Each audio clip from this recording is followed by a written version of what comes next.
Good morning, Annapolis time, already 8:37, and here it is, the 75th anniversary of D-Day, our fight on the Second World War, especially with the Nazis on this date, and going into Europe, and got a book here.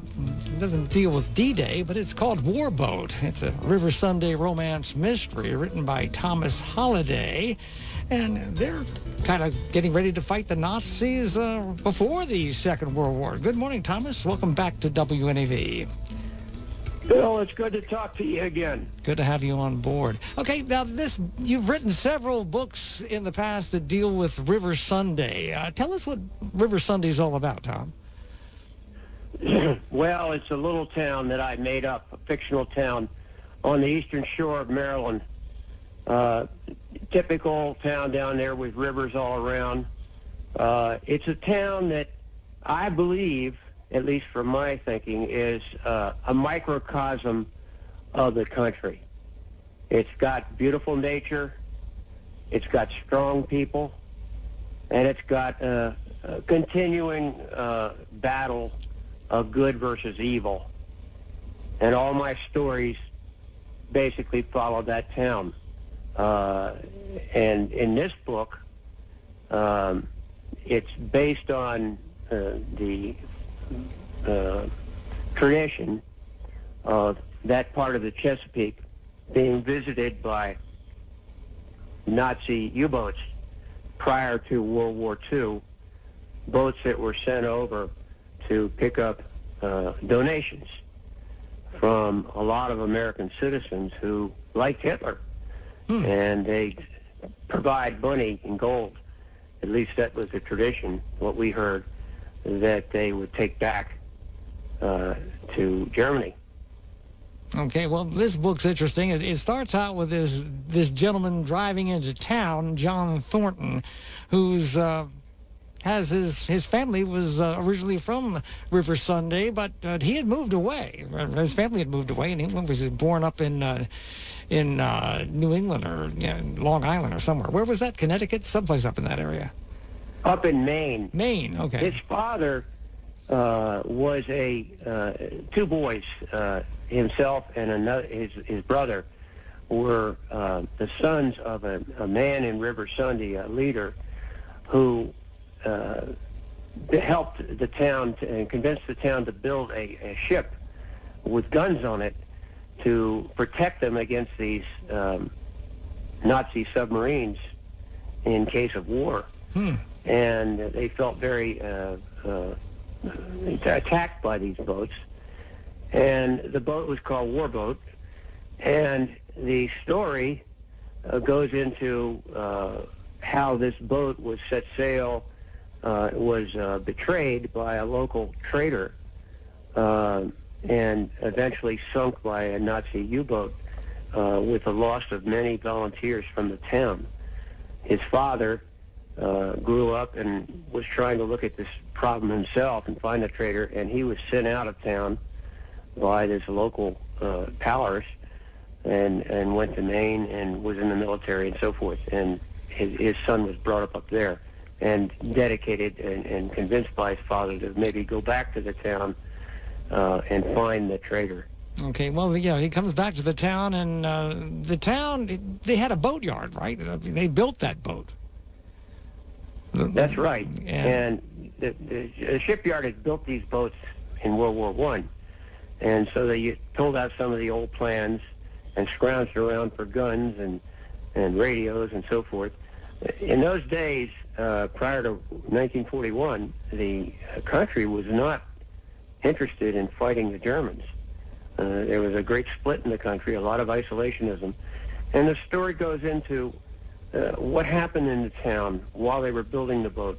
Goes into some of the racism and especially the power of this family, the Henrys, who had come in the colonial days as a German family and was very dedicated to old Viking religion and to oppressive powers over their small town that they had set up.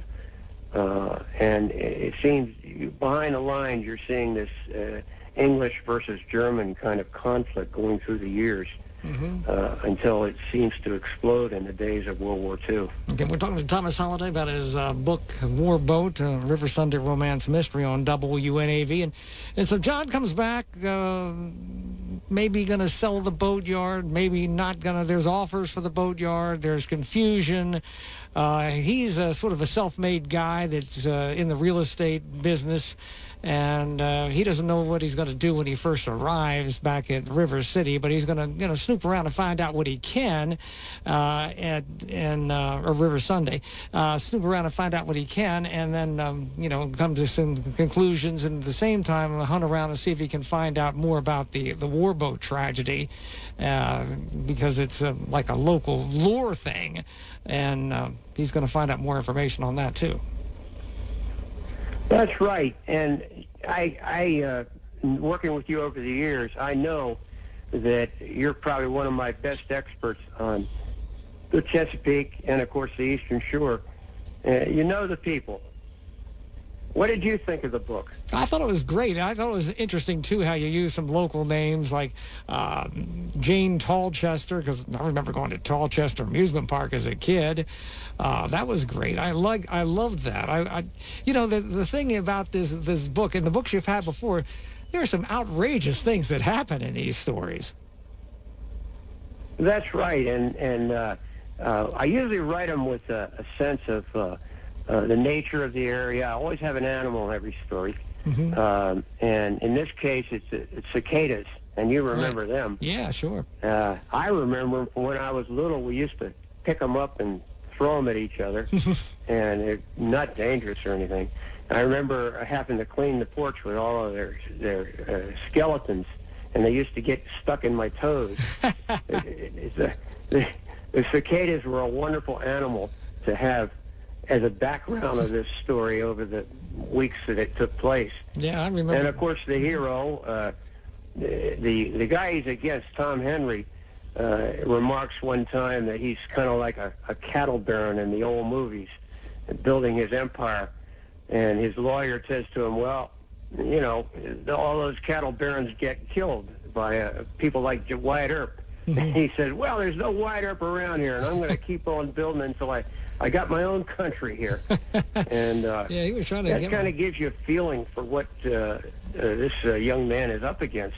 Oh, he's up against everything. A wonderful girl who is a archaeologist. Oh, Pebbles. Who has researched the Viking settlement and the Viking exploration of the area from quite early times, and she shows him some of the things that are going on. And together they find some of the clues to this German and Nazi kind of background in the area. Yeah, you got to read the book to find out what really happens. Can't let too much out of the bag.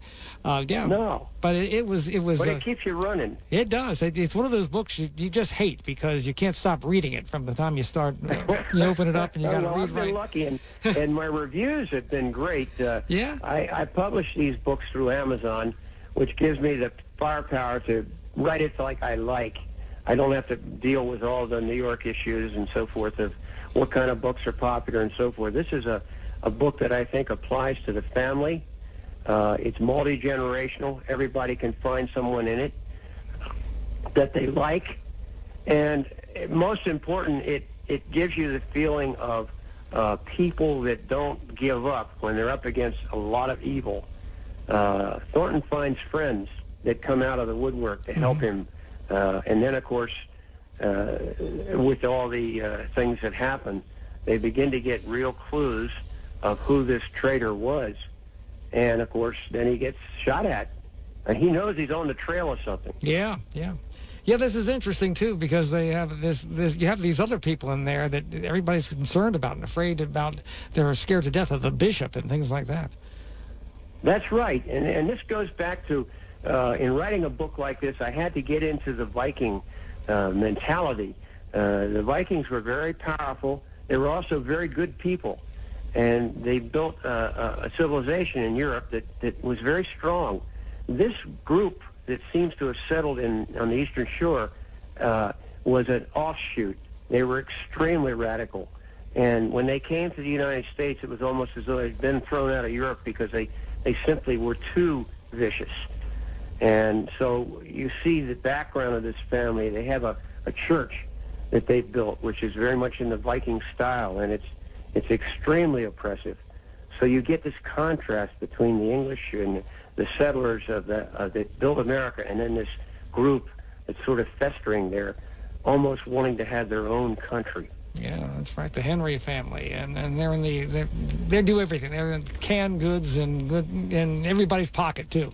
Hey, so oh yeah, they were in a lot of businesses. Anything they could make money. Mm-hmm. Their philosophy was to give people things that make them happy, and then scare the daylights out of them. Yeah. Okay. Well, it's an interesting book, Tom. It's written. How do we get a copy of this? Well, it's on Amazon. If you're a Amazon Unlimited member, you can actually get the audio book, or the not the audio book, but the ebook, free of charge on your membership. It also comes in paperback, and I think people will enjoy it, especially at this time.